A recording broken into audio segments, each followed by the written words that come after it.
It was just another Tuesday afternoon. Nothing special, nothing dramatic. The kind of day most people wouldn't even remember by the weekend. The sun was high but not too hot. The sky clear and traffic moved at its usual slow crawl. Inside a quiet neighborhood grocery store known for its organic produce and overpriced kombucha, a woman in her mid-40s pushed a cart down the aisle, picking out apples, leafy greens, and a carton of almond milk. She wore a soft gray hoodie, yoga pants, and sneakers, comfortable clothes after a long morning of meetings. No makeup, hair pulled back in a loose bun. To anyone passing by, she looked like any other tired parent squeezing in errands between school drop-offs and dinner prep. But she wasn't just any parent. She was a police captain, one of the highest-ranking officers in the city's department. 17 years on the force, decorated, respected, known for her calm under pressure and her no-nonsense approach to fairness. That day, though, she wasn't thinking about her badge or her rank.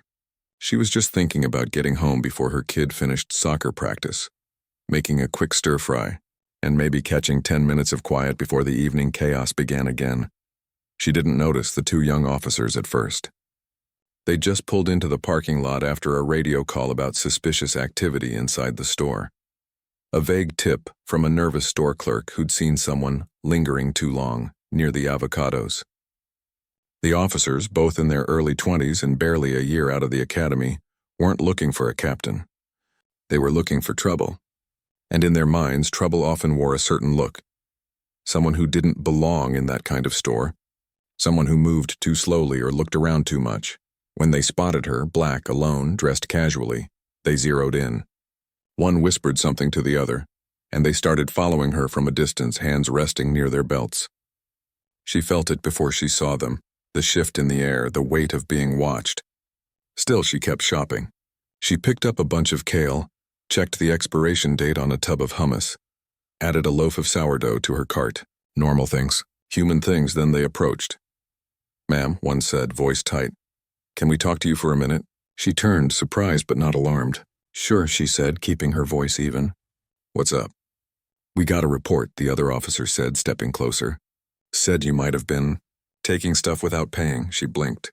"I haven't even gone through checkout yet."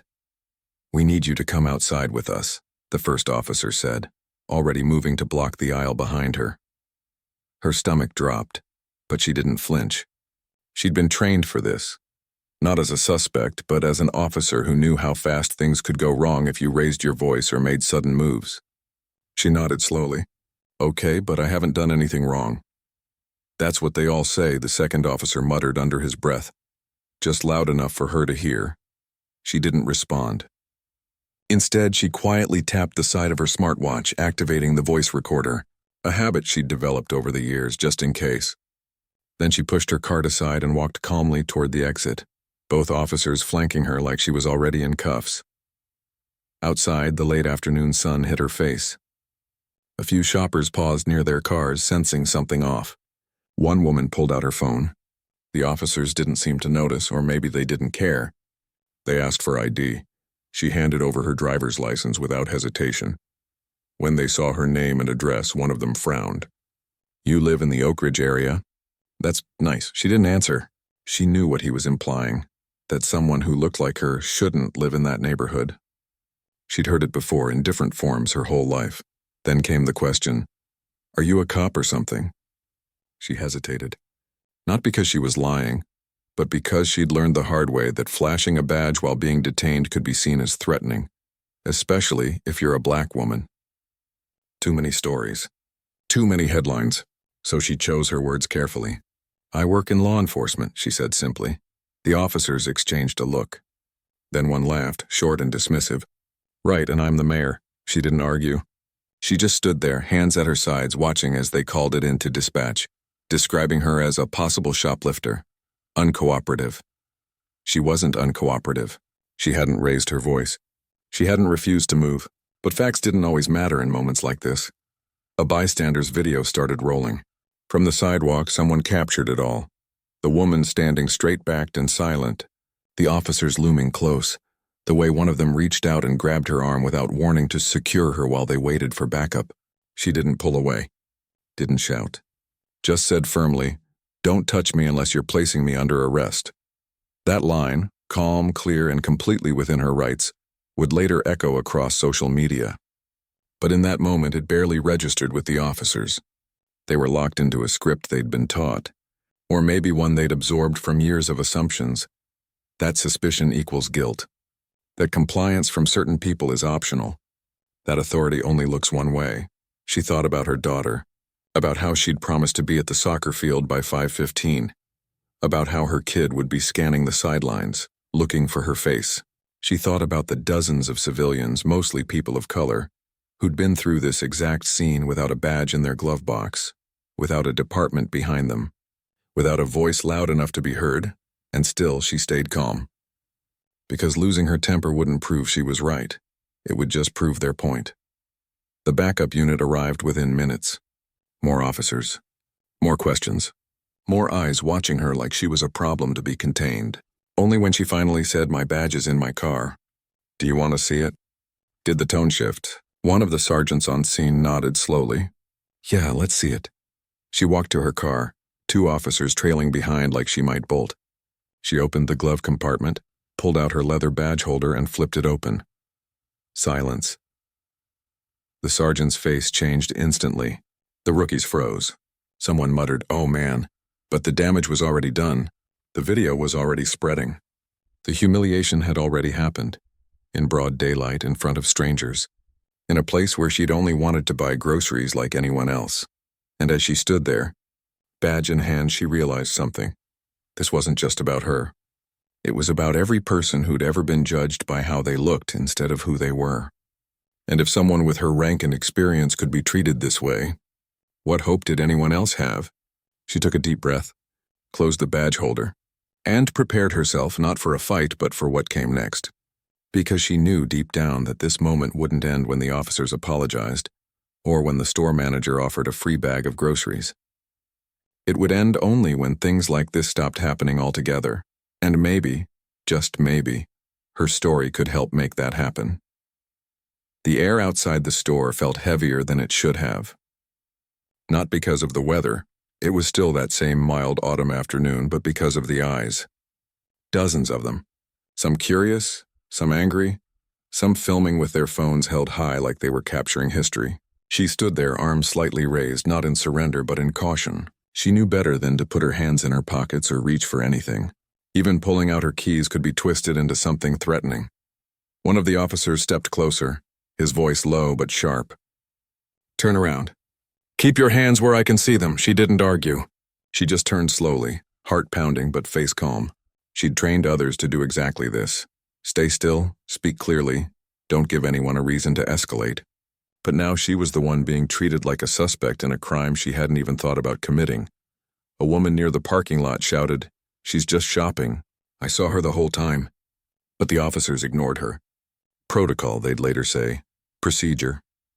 But procedure didn't explain why they patted down her hoodie without asking, why they flipped open her wallet and scanned her cards like she might be hiding stolen credit cards, or why one of them kept muttering, "She's acting real calm for someone innocent." That stung the most, the idea that being composed was somehow suspicious. Like black women weren't allowed to be dignified under pressure. Like calmness was a mask, not a choice. She kept her eyes forward, jaw tight, but inside her mind raced. She thought about how many times she'd worn her uniform proudly, how she'd stood in front of recruits and told them, "Your job is to protect, not assume." And now, here she was on the other side of that lesson, living it in real time. Then came the moment that would haunt her for days. One officer, frustrated that she hadn't broken or cried or begged, snapped, "If you're really a cop, where's your badge?" She answered quietly, "In my car." "Like I said." "Well, why didn't you show it earlier?" "Because," she said, voice steady, "when someone's already decided you're guilty, showing a badge can look like you're reaching for a weapon." That truth hung in the air like smoke. No one responded, but a teenager filming from behind a parked SUV caught it all. That line, clear, heartbreaking, and painfully real, would later be played on the evening news.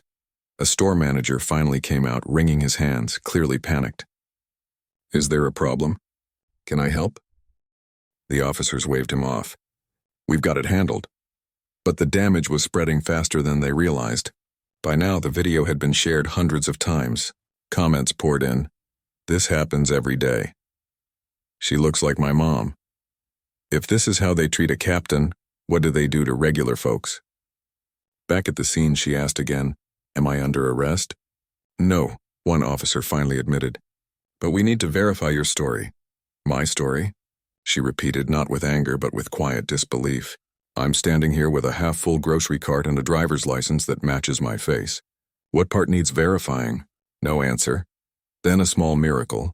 A patrol sergeant from another district happened to be driving by. He recognized her instantly, not from her badge but from a community safety forum they'd both attended months ago. He pulled over, stepped out and said, "Hey, Captain, everything okay?" The shift was instant. The officer stiffened. The sergeant's eyes widened. Suddenly, hands that had been gripping her arm moments before dropped away like they'd been burned. "Ma'am," the sergeant said quickly, "I'm so sorry about this. Let me handle it." But the apology didn't erase the shame she felt, not for herself but for the system she'd devoted her life to. She wasn't embarrassed to have been stopped. She was embarrassed that her own colleagues couldn't see her as human first, officer second. She walked back to her car, the grocery cart abandoned near the entrance. The store manager offered to bag her items for free. She declined. "Just cancel the order," she said. "I'll shop somewhere else." As she drove away, her hands trembled slightly on the wheel. Not from fear, but from the weight of it all. She thought about calling her spouse, but stopped herself. What would she even say? "I got detained while buying kale?" It sounded absurd. But it was real, and that was the worst part. By the time she reached the soccer field, her daughter was already looking for her. Cleats muddy, face lit up with excitement about a goal she'd scored. She forced a smile, hugged her tight, and said nothing about what had just happened. Not yet. Some truths are too heavy for a 10-year-old's shoulders. But later that night, after bedtime, she sat alone in the kitchen, replaying every second. The way the officer's voice changed when he thought no one was listening. The way the crowd had formed, not to help but to witness. The way her own training had kicked in, not to defend herself but to survive. She opened her laptop. Typed her name into the search bar. Dozens of headlines already. Off-duty police captain detained in racial profiling incident. Video shows black female officer mistaken for shoplifter. She clicked on one. Watched herself, calm, composed, dignified, being treated like a criminal. It felt surreal, like watching a movie where the hero didn't win. But then she saw the comments. Not just outrage, but hope. "Thank you for staying calm. This is why we need more leaders like her. Maybe now they'll listen." She closed the laptop, took a deep breath, and made a decision. This wouldn't be the end of her story.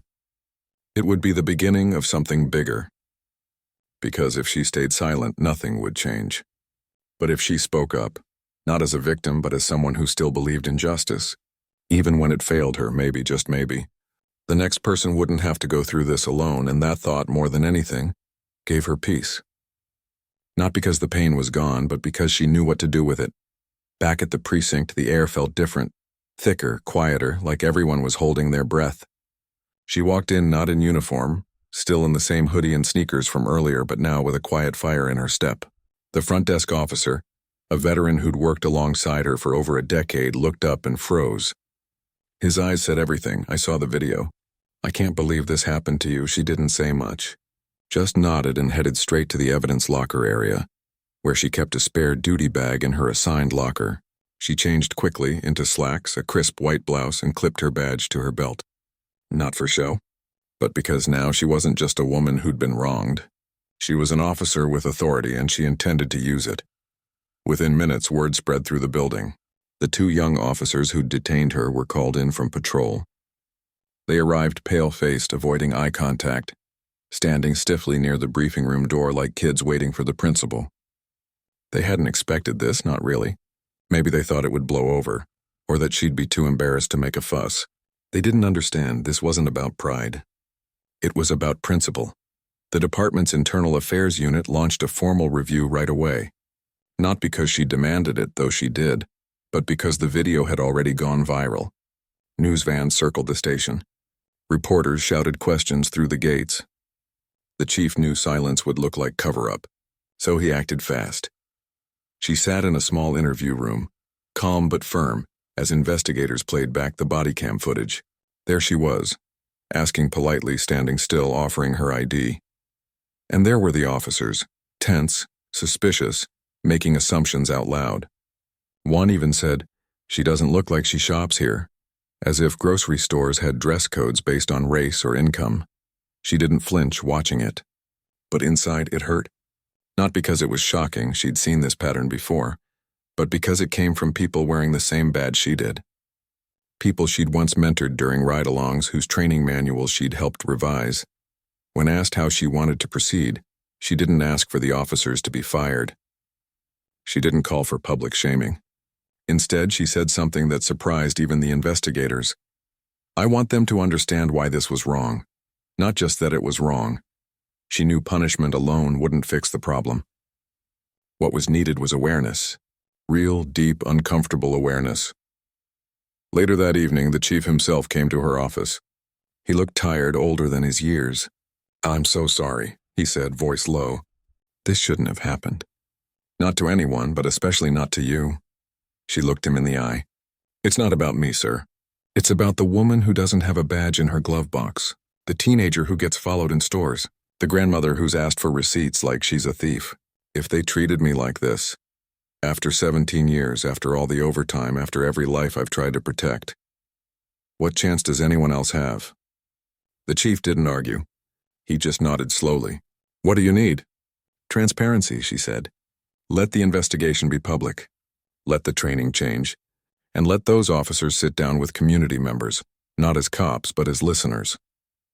A few days later, she stood in front of a small group of department leaders, community advocates, and local clergy. No press, no cameras, just honest conversation. She told them everything. The fear she'd hidden, the anger she'd swallowed, the moment she realized her daughter might one day face the same suspicion, just for existing in the wrong place at the wrong time. One elder in the room wiped his eyes. "Thank you for not walking away," he said. "So many of us have given up on the system. But you're still in it and you're trying to fix it from the inside." That meant more to her than any apology. Meanwhile, the two officers were placed on administrative leave, not as punishment but to reflect, to learn. They were required to attend a series of workshops on implicit bias, led not by fellow cops, but by psychologists and community leaders who'd lived the very experiences they'd failed to see. At first, they resisted. One even muttered to a friend that it was unfair to be punished for doing their job. But then they watched the video again, this time without defensiveness. They saw how their tone changed the moment they saw her skin, how they'd ignored her calm answers because they'd already decided she was lying, how they'd treated a fellow officer like a threat simply because she didn't look like the image they had in their heads of what authority should look like. It hit them hard. One of them later wrote a letter, not to her, but to the department's training division. "I thought I was being careful," he wrote, "but I was being careless with someone's dignity. I never want to make that mistake again." She read that letter weeks later, and for the first time since that Tuesday afternoon, she felt a flicker of hope. Because real change doesn't start with outrage, it starts with recognition. With someone finally seeing what they've been blind to. She still went back to that grocery store a month later. Not for revenge, not for drama, but to talk. She met with the store manager, the security team, even the clerk who'd made the original call. She didn't blame them. Instead, she shared her story, asked how they could do better. Together, they drafted new guidelines: no detentions without clear evidence, mandatory de-escalation training for all staff, and a policy that banned racial profiling in any form. The store even invited her to help train their team. As she left that meeting, a young black employee stopped her near the door. "My mom saw what happened to you," she said softly. "She told me, now maybe they'll start listening. Thank you for not staying quiet." Those words stayed with her longer than any headline. Because in the end, this wasn't just about one mistaken stop. It was about who gets believed, who gets respected, and who gets the benefit of the doubt. And if her experience, painful as it was, could help shift that balance, even a little, then it wasn't just worth it. The days after the incident didn't feel like victory. They felt like work. Real, heavy, necessary work. The video kept spreading, not just online, but in living rooms, classrooms, and community centers. People weren't just angry. They were asking questions. How does this happen? Who else has this happened to? What can we actually do about it? And slowly, those questions started turning into action. The department released a statement within 48 hours, unusually fast for bureaucracy. It admitted mistakes were made, confirmed the officers were under review, and announced a full policy reassessment. But what really caught people's attention wasn't the press release. It was the fact that the captain herself showed up at a neighborhood town hall that weekend, not in uniform, just in a simple blouse and jeans, sitting in the back row at first, listening more than speaking. When she finally stood up, she didn't give a speech. She told a story, the same one, but this time with pauses, with breath, with the raw honesty that only comes when you're talking to people who've lived similar pain.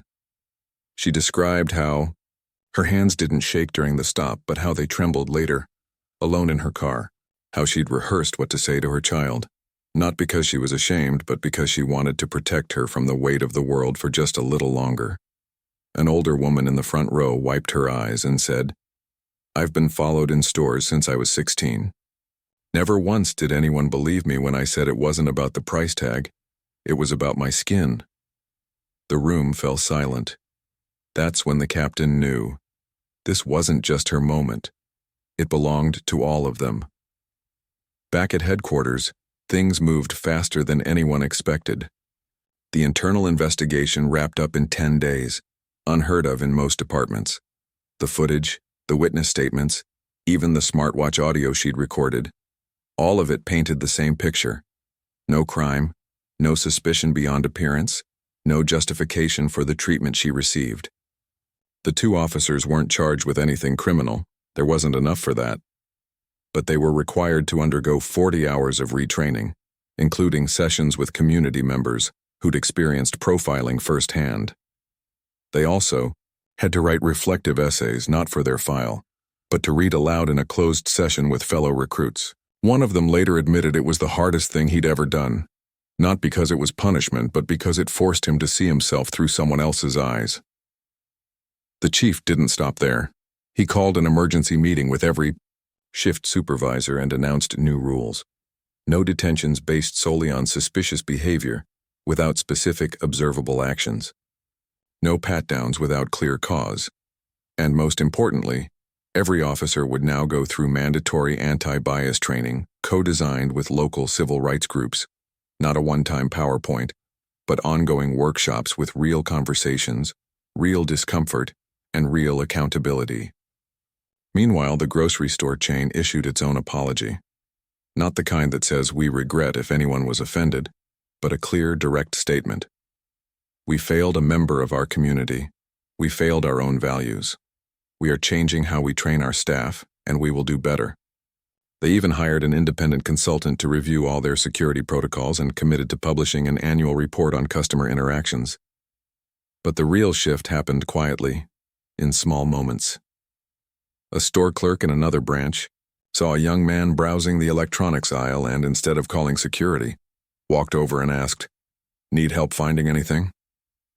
A rookie cop on night patrol saw a woman sitting in her car outside a closed pharmacy, and instead of shining, a light in her face, rolled down his window and asked if she was okay. These weren't grand gestures, but they were ripples from the same stone. The captain kept working. She still reviewed case files, still mentored new officers, still answered late-night calls from the mayor's office. But now she carried something extra, a quiet sense of purpose that went beyond her rank. She started showing up at high schools not as an authority figure, but as someone who'd been doubted and still chose to believe in change. Students asked her tough questions. Do you still trust your own department? Would you let your kid become a cop? She answered honestly every time. I trust the mission, she'd say, but I'm working every day to fix the people who forget what that mission really means. One afternoon, she got a call from a local radio station. They wanted her on air, not to defend the police, but to talk about what real accountability looks like. She agreed, but only if they also brought on a community organizer who'd been protesting police misconduct for years. The conversation lasted an hour. It wasn't perfect. There were tense moments, disagreements, even tears. But it ended with both of them saying the same thing. We want the same thing, AIM. We just haven't been listening to each other." That interview got more calls than any in the station's history. At home, life slowly returned to normal, but not the same normal. Her child started asking more questions about fairness, about skin color, about why some people get treated differently. Instead of brushing it off, she leaned in. They talked. They read books together. They even visited a local history museum exhibit on civil rights, where her kid pointed to a photo and said, "That could have been you." She hugged her tight and whispered, "Maybe. But I hope it won't be you." The media attention eventually faded. The news cycle moved on to other stories, but the changes didn't stop. The department launched a new community advisory board, with seats held not by politicians, but by everyday residents, teachers, nurses, small business owners, formerly incarcerated people. And the captain made sure she attended every meeting, not at the head of the table, but in the middle, taking notes like everyone else. She knew this wasn't over. Bias doesn't vanish because of one incident, no matter how public. But what had changed was the conversation. People weren't just whispering anymore. They were demanding better, and not just from the system, but from themselves. And in the quiet moments, when she drove past that grocery store and saw a diverse group of teens laughing near the U entrance, or when a young officer stopped her in the hallway to say, "Your talk last week changed how I see my job," she allowed herself to feel it. Not pride, but peace. Because healing doesn't come from being right. It comes from being willing to be honest, to listen, and to keep showing up, even after you've been told you don't belong. Months passed, and the story that began with a cart full of groceries became something much bigger.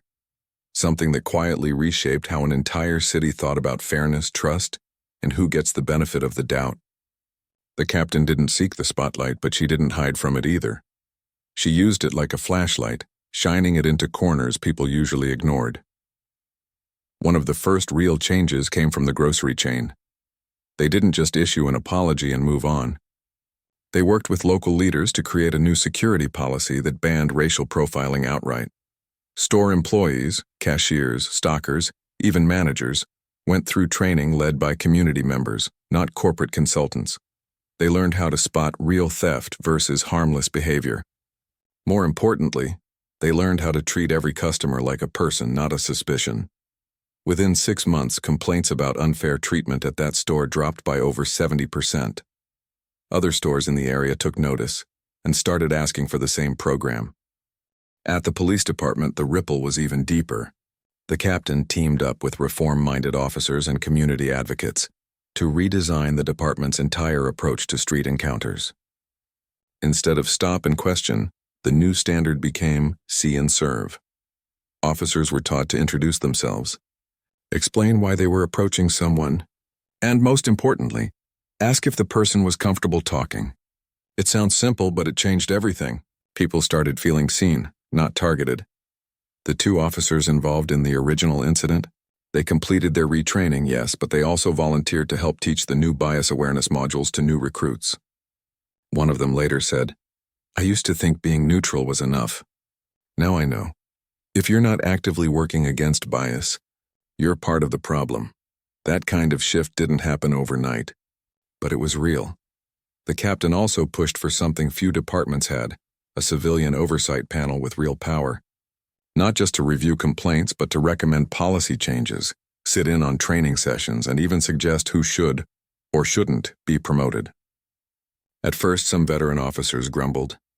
"We don't need outsiders telling us how to do our jobs," one muttered. But after a few meetings where community members shared stories of being followed, questioned, or humiliated for no reason, even the skeptics started listening. One powerful moment came during a training session when a grandmother from the neighborhood stood up and said, "My grandson is 16. He walks to school every day with his hood up because it's cold. Last winter, 3 different cops stopped him, just for that. He's never been in trouble.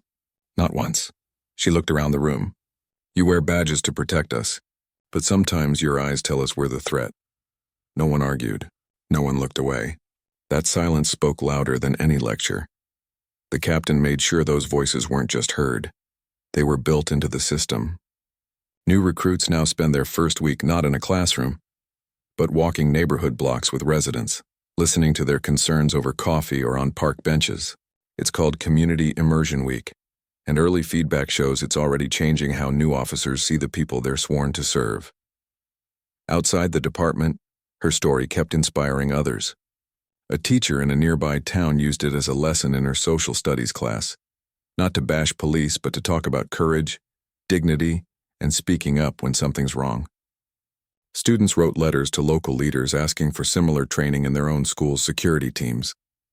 A group of retired officers even started a mentorship program for young people of color interested in law enforcement, saying, "If the face of authority doesn't reflect the community, trust will always be broken."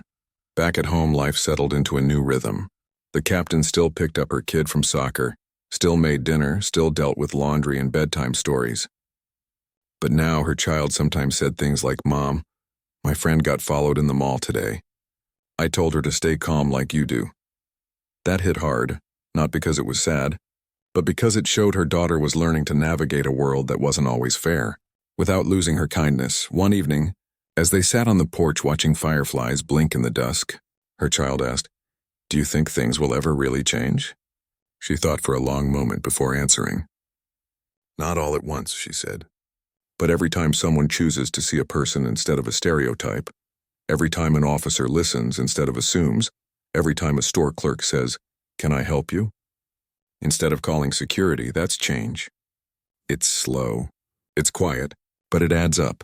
And it was adding up. The city council passed a new ordinance requiring all city-contracted businesses, stores, transit, even libraries, to adopt anti-profiling policies. The state legislature invited the captain to testify about how bias shows up even in well-meaning systems.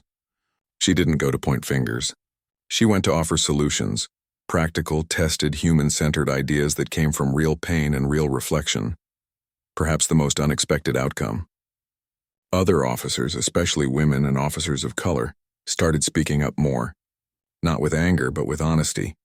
They shared their own stories of being mistaken for suspects, of being talked over in meetings, of having to work twice as hard to be seen as competent. The department created a support group, not as a complaint box, but as a space to heal and grow together. The captain never wanted to be a symbol. She just wanted to be treated like everyone else, like a person first, a professional second. But in standing firm that day, in refusing to let humiliation silence her, she became something powerful, proof that change is possible, even inside systems that seem set in stone. She still shops at that grocery store sometimes, not for the free coffee they offered, she politely declined, but because it feels different now. The staff greets her by name. The security guard nods with respect, not because of her badge, but because of the conversation they've all been part of. And when she walks down the produce aisle, picking out apples or kale, she doesn't look over her shoulder. Because the real victory isn't just policy changes or training programs. It's the quiet return of dignity, the simple freedom to exist in public space without fear. And that's something worth fighting for, one ordinary day at a time.